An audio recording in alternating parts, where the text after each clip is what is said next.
পরে আসা লোকদের আমাদের দরকার নেই যুক্তরাজ্যকে। ট্রাম্প নিউজিল্যান্ড ছাড়ছেন নাগরিকরা তালিকায় সাবেক প্রধানমন্ত্রীও।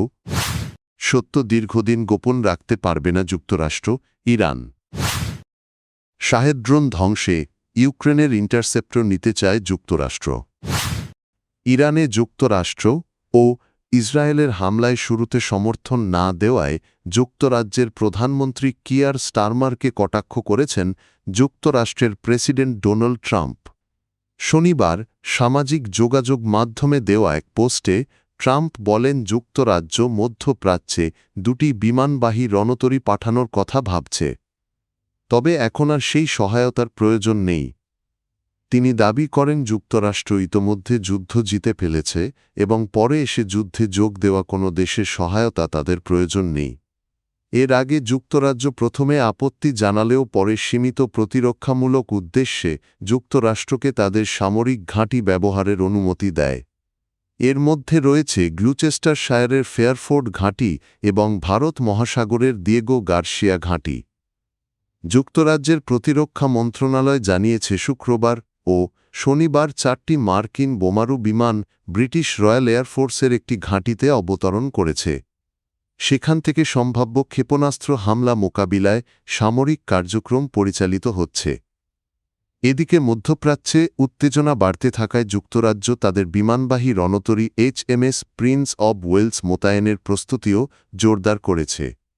তবে যুক্তরাজ্যের ক্ষমতাসীন লেবার পার্টির অনেক সদস্য ইরান যুদ্ধে সরাসরি সামরিক সম্পৃক্ততা নিয়ে সতর্ক অবস্থান নিয়েছেন। জীবনযাত্রার ব্যয় বৃদ্ধি ও চাকরির অনিশ্চয়তার কারণে নিউজিল্যান্ড ছেড়ে বিদেশে পাড়ি দিচ্ছেন অনেক নাগরিক। সাম্প্রতিক বছরগুলোতে এই প্রবণতা উল্লেখযোগ্যভাবে বেড়েছে। ওয়েলিংটনের বাসিন্দা জাসিন্ডা থর্ন বলেন, তিনি কখনো ভাবেননি নিউজিল্যান্ডের বাইরে কোথাও বসবাস করবেন। তবে পারিবারিক পরিস্থিতির কারণে স্বামী ও 2 সন্তানকে নিয়ে তিনি অস্ট্রেলিয়ার মেলবোর্নে চলে গেছেন। তিনি জানান, মেলবোর্নে একই দামে আগের তুলনায় অনেক বড় বাড়ি পেয়েছেন। উন্নত সুযোগ সুবিধার কারণে সেখানে নতুন জীবন শুরু করা তাদের জন্য সহজ হয়েছে। সিএনএনের এক প্রতিবেদনে বলা হয়েছে, গত 4 বছরে 30 থেকে 50 বছর বয়সী নিউজিল্যান্ডারদের বিদেশে অভিবাসনের হার দ্বিগুণের বেশি বেড়েছে। বিশেষজ্ঞদের মতে জীবনযাত্রার উচ্চ ব্যয়বাসস্থানের সংকট এবং চাকরির বাজারের দুর্বলতা এই প্রবণতার প্রধান কারণ। এই অভিবাসন প্রবণতার আলোচনায় উঠে এসেছে নিউজিল্যান্ডের সাবেক প্রধানমন্ত্রী জাসিন্ডা আরডার্নের নামও। 45 বছর বয়সী আরডার্ন সম্প্রতি তার পরিবার সহ অস্ট্রেলিয়ার সিডনিতে চলে গেছেন বলে জানা গেছে।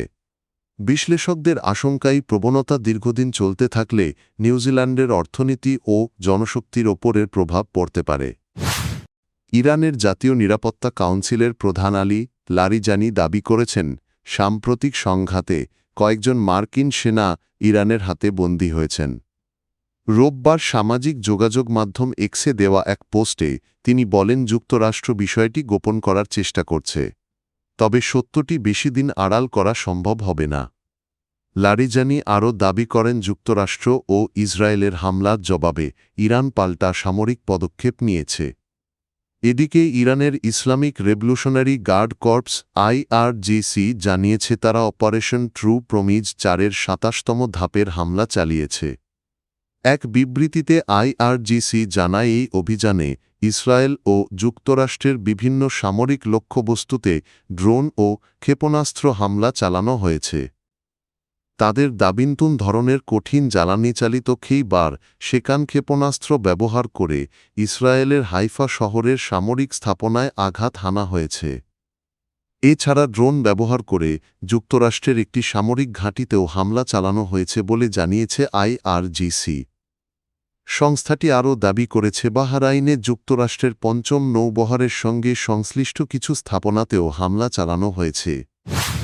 সাম্প্রতিক সংঘাতে কয়েকজন মার্কিন সেনা ইরানের হাতে বন্দী হয়েছেন বলে দাবি করেছেন ইরানের জাতীয় নিরাপত্তা কাউন্সিলের প্রধান আলী লারিজানি।